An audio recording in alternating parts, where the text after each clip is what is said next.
the zone with the zigzag man, pushing on the doors of life marked pull and fighting the unholy trinity. Big business, government, and organized religion. I am back, and you are flying high over the zone with the Zigzag Man in Alameda, California, down by the lagoon at the 420 studio, right across the bay from San Francisco, California, which is in the United States of America, my international listening audience.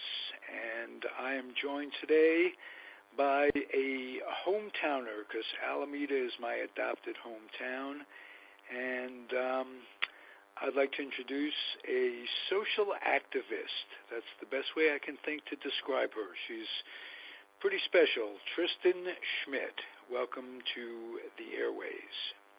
Thank you. Yeah, nice to have you here. The social activism that I refer to is the renters issue in Alameda, which has been going on a couple of years now, and I've been fortunate enough to have interviewed some of the key figures over the last year and a half. Angela Hackenbach is one. Jason Buckley is another one. Linda Forges-Weinstock is another one, about what the situation is in Alameda. It's one of the few counties, cities in the North Bay area that doesn't have rent control. And we've been, as a group of folks, been striving for that, and this is where Tristen comes in, because there have been some real changes lately, and she's heavily involved. Give us an update about what's going on, if you would, Tristen. Well, my personal involvement with this issue began last winter. In January 30th of 2015, my son came home to find a notice taped to our door that we had 60 days to leave after 9 years of tenancy, of paying rent on time, of requesting repairs that were never made. It was out of the blue as far as we were concerned, although looking back in retrospect, there were signs. Gallagher and Lindsay managed properties on the corner from us, evicted people. They also evicted our upstairs neighbors, and maybe in kind of a victim-blaming mentality, we assumed that there were reasons, and then later found out that there were no reasons, just like there was no reason for them to evict us.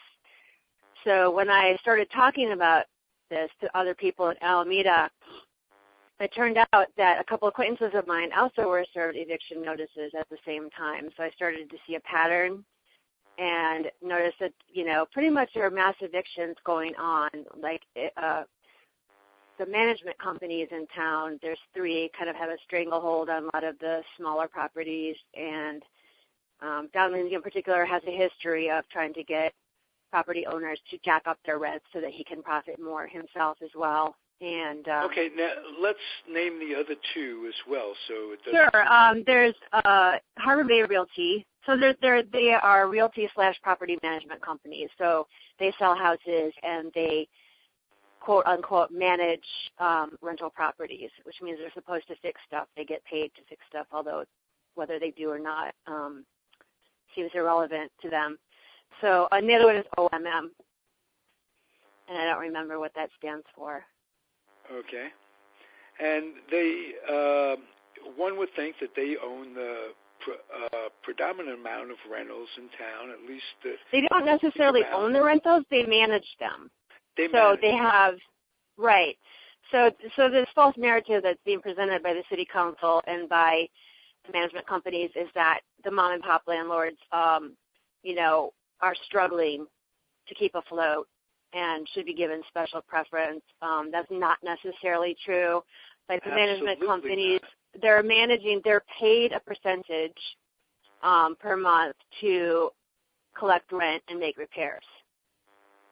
So in our case, for instance, we were living in a Gallagher and Lindsay managed unit that was owned by a woman who was in Santa Rosa for 9 years. And we had a pipe leaking into our bedroom, and the wall was crumbling, and there was mold. And, they sent people who lied to us and said, just caulk it. Just spray bleach on the wall. They refused to fix the pipe.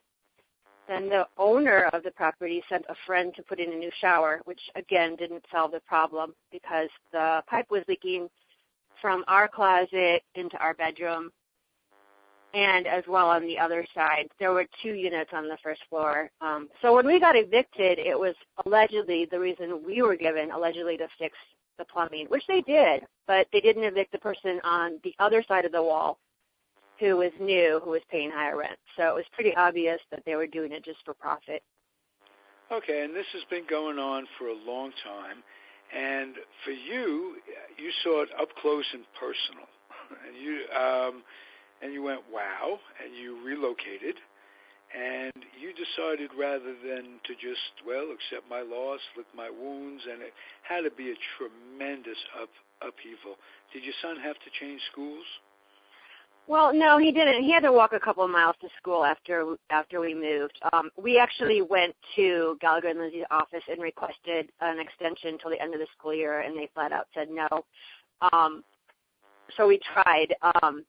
We were lucky to find another unit in town that takes pets because we have pets, our family.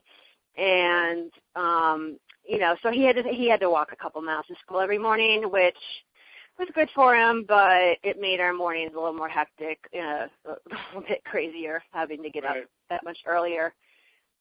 Absolutely. It didn't improve your state of mind at all. And you realized that it was something that was epidemic to the city, and it's going on, and you could look at it 2 ways. You could look at it, it's the landlords, the owners against the renters. I think it's a class thing. And I absolutely agree. And I think the courts are set up basically because the judges and the courts basically share country club time with the landlords. Mm-hmm. And so consciously, subconsciously, there's something going on in this country that is bigger than just the Alameda, which is a microcosm of it all. It's going on in the entire country, which brings us to before we go into Bernie and how a difference can be made, we both agree that the only thing that can really change things, because this class thing is allowed to go on and the Congress people are bought and the big money and all this, Bernie's the only one on both sides that doesn't take money from these people. And absolutely. That's the reason that if he got in, we would stand at least a chance of getting equal footing, where if there's an expression that calls me, it's we the working poor. Can you imagine people working 40 hours a week? 40 hours, which means 60 hours. Really, what you give them in terms of preparation,